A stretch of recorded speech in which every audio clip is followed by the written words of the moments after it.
తెలంగాణలో కొందరు IAS IPS అధికారులు ప్రభుత్వ తొత్తులుగా మారారని బీఆర్ఎస్ నేతలు ఆరోపించారు. Civil supplies commission DS Chauhan, Hyderabad collector హరిచందనపై చర్యలు తీసుకోవాలని కేంద్ర మంత్రి జితేంద్ర సింగ్ కు ఫిర్యాదు చేశారు.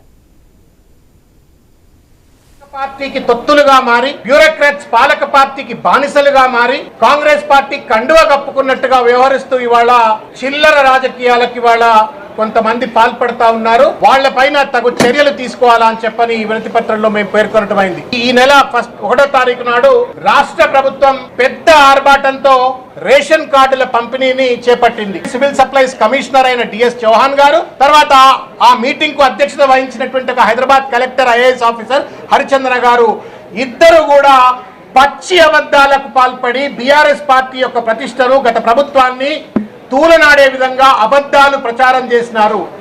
జితేందర్ సింగ్ గారిని కలిసి తెలంగాణ ప్రభుత్వంలో పనిచేస్తున్న కొందరు ఐఏఎస్ ఐపీఎస్ అధికారులు పూర్తిగా ఒక పార్టీ కార్యకర్తలుగా వ్యవహరిస్తూ మరి వారి కనీస బాధ్యతలను కూడా ఆల్ ఇండియా సర్వీసెస్ అధికారులు అనే అంశాన్ని కూడా మర్చిపోయి అక్కడ వాళ్ళు చేసిన కొన్ని కార్యక్రమాలు ఈ రోజు మినిస్టర్ గారి దృష్టికి తీసుకురావటం జరిగేది. మినిస్టర్ గారికి చాలా స్పష్టంగా ఎవిడెన్స్ తో పాటు వారికి అక్కడ జరిగిన ఈ ఇద్దరు అధికారుల పైన చాలా స్పష్టంగా వారికి వివరణ